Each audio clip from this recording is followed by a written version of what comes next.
పూర్వం రామాపురం అనే గ్రామంలో వీరయ్య మరియు అతని భార్య సుమతి కలిసి నివసించేవారు. పెళ్ళై 5 సంవత్సరాలైనా వారికి ఎటువంటి సంతానం కలగలేదు.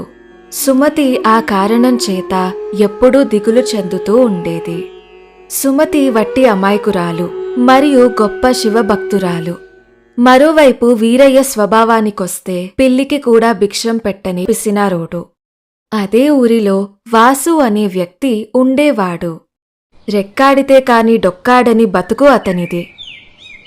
అతను రోజూ ఏదో ఒక వేషం వేసి డబ్బులు సంపాదించి కాలం గడిపేవాడు. వీరయ్య పిసినారితనం కారణంగా అందరూ ఎంతో ఇబ్బంది పడేవారు. అందరికీ వడ్డీకి డబ్బులు అప్పుగా ఇచ్చేవాడు. అవసరం కోసం తప్పని పరిస్థితిలో ప్రజలు అతని దగ్గర ఎక్కువ వడ్డీకి డబ్బులు తీసుకోవాల్సి వచ్చేది. ఇదంతా గమనించిన వాసు ఒకరోజు తనలో తాను ఇలా అనుకుంటాడు. చీ జీవితం, బ్రహ్మదేవుడు నా కోసం ఒక డబ్బుల చెట్టైనా పుట్టించలేదు. అందుకే ఏమో పాపం ఆయనకి ఈ భూమి మీద పూజలు లేకుండా పోయాయి. లక్షణంగా డబ్బులు ఖర్చు పెట్టుకునే వారికి రూపాయి కూడా ఇవ్వడు.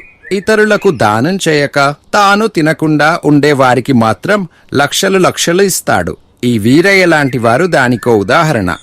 వాసు ఎలాగోలాగా వీరయ్య లేని సమయంలో అతని ఇంటికి వెళ్లి సుమతిని మోసం చేసి డబ్బులు సంపాదించాలని అనుకున్నాడు. ఒకరోజు వీరయ్య అతని భార్యతో ఇలా అంటాడు. ఏమే సుమతి, నేను బయటికి వెళ్తున్నా. తిరిగి రావటానికి ఆలస్యమవుతుంది. నువ్వు తలుపులు వేసుకుని జాగ్రత్తగా ఉండు, అర్థమవుతుందా?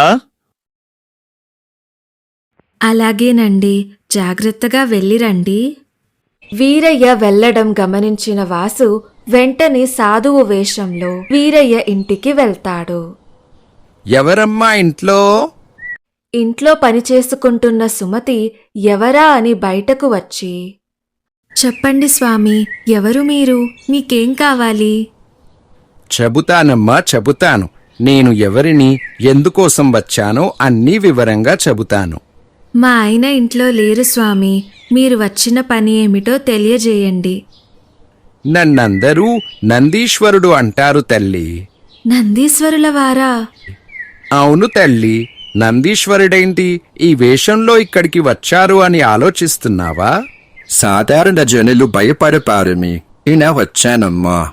అప్పుడు సుమతి, తప్పైపోయింది, నన్ను క్షమించండి స్వామి అని వాసు కాళ్ల మీద పడి నమస్కారం చేస్తుంది. నేను ఎంతో అదృష్టవంతురాల్ని స్వామి. నాకు మీ దర్శన భాగ్యం కలిగింది. మీ రాకతో మా ఇల్లు పావనమయ్యింది. రండి స్వామి, లోపలికి రండి అని ఇంటి లోపలికి వెంట పెట్టుకుని తీసుకెళ్తుంది.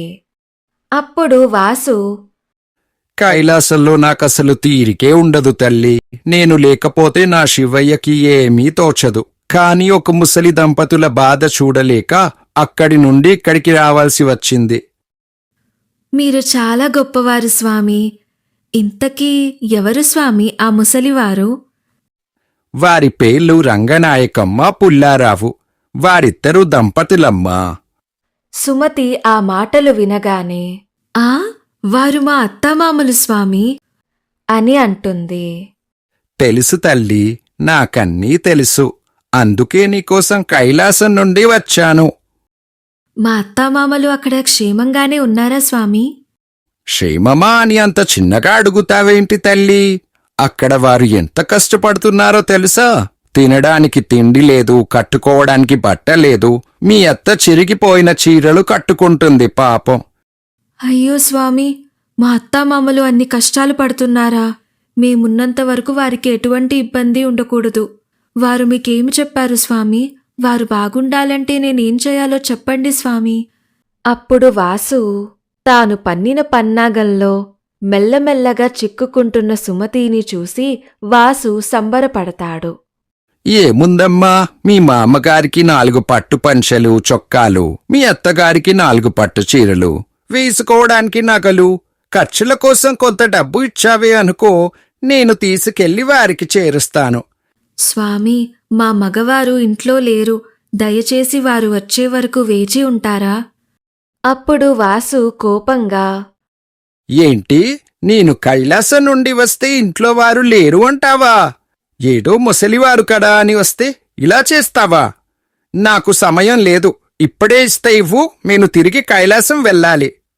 అయినా అత్తమామల కంటే నగలు ఎక్కువయ్యాయా అమ్మా నీకు?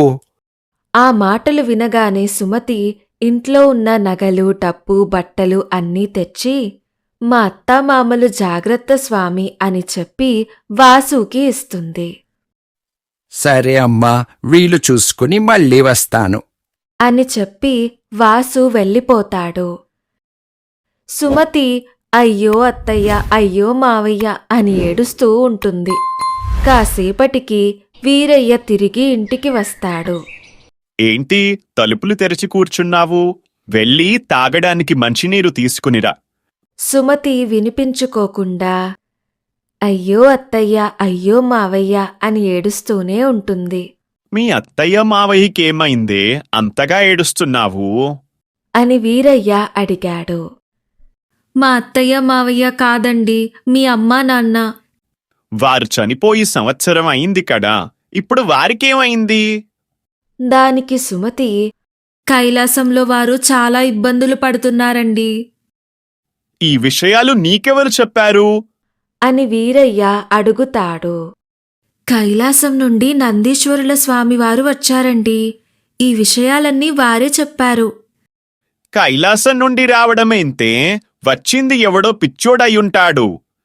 అయ్యో, స్వామిని పట్టుకుని పిచ్చోడంటారేంటండి? వాడికి తినడానికి ఏమైనా పెట్టావా ఏంటి? పెట్టావా అని అడుగుతారేంటండి?